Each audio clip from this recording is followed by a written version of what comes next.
Hi there, this is Steve here. I'm now in Palm Springs.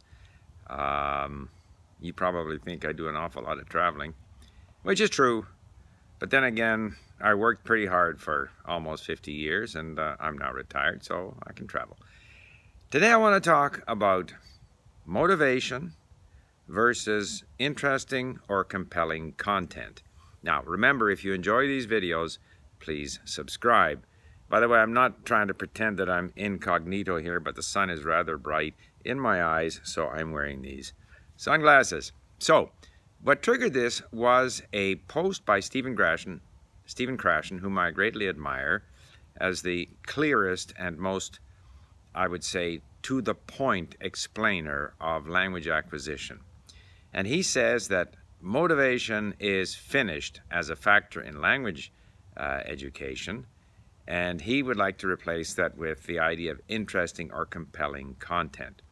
So this caused me to think, and it caused me to look at my own learning situation. Now, of course, I'm not typical.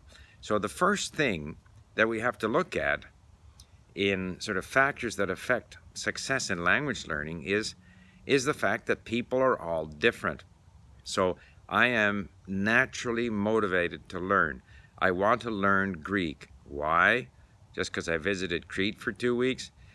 Of course, having assigned myself the task of learning Greek, past now my 2-week, or it wasn't really, it was like 12-day visit to Crete, I'm still motivated to learn more and more because I'm discovering so much about the culture, and I enjoy being able to read, being able to listen, being able to understand, being able to communicate in Greek. So I am not typical. The other end of the spectrum is the classroom, where typically most of the students are not motivated.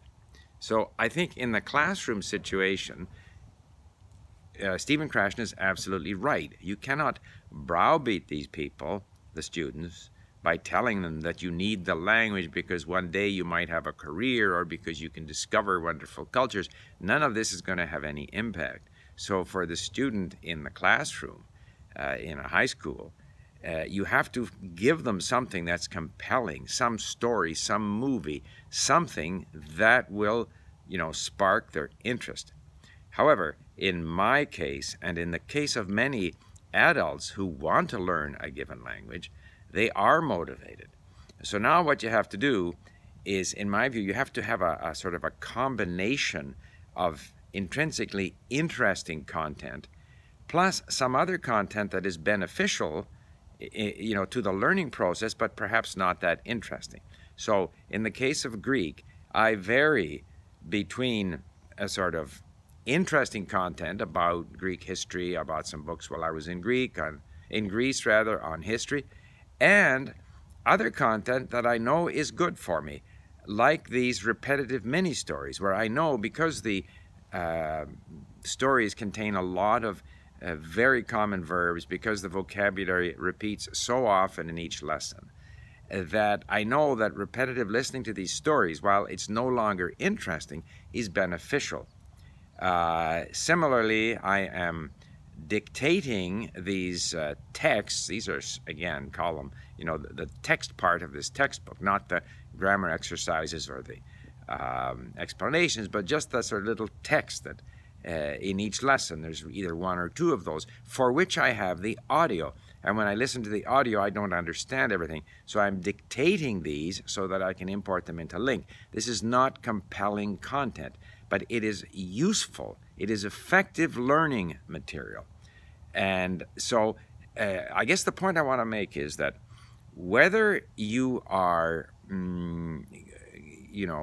driven by motivation, or whether there is an absence of motivation, as is the case in classrooms, that will determine what kind of content is suitable for you. So if you are a relatively unmotivated person in a classroom, or if you are a teacher teaching these relatively unmotivated kids, you have to find something that is compelling or interesting that drives them to learn the language.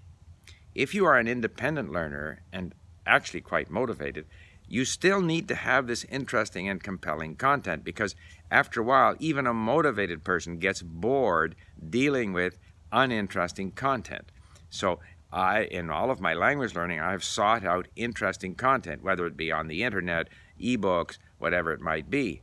But at the same time, I do spend some portion of my time, and it'll vary depending on my mood, with essentially not that interesting content, but content because of the fact that it's repetitive, or because I like the voice of the narrator, or whatever it might be. This is content that my motivation, and of course typically this is content that I will use at an early stage of learning the language, where I have difficulty accessing more compelling content, that this kind of content can be very effective. And so ultimately, if you are an independent learner, you get to choose what you want to use as content. You can vary it, harder, easier, compelling, less compelling, whatever your motives are, you get to choose what you learn. In the classroom, typically it's the teacher who decides what the content is going to be, or at least provides, hopefully, some choice to the learners. And in that case, I agree with Stephen Krashen that the key there is not necessarily motivation, which might be a futile hope in the case of many classroom learners, but rather it's a matter of directing them or guiding those students towards something that might be interesting to them, and therefore becomes compelling, and therefore drives them to learn the language and get interested in the language. So, just a little chat about the issue of interest versus motivation, compelling content versus useful content, both in terms of my experience and what I presume is the experience of a classroom teacher. Thank you for listening. Bye for now.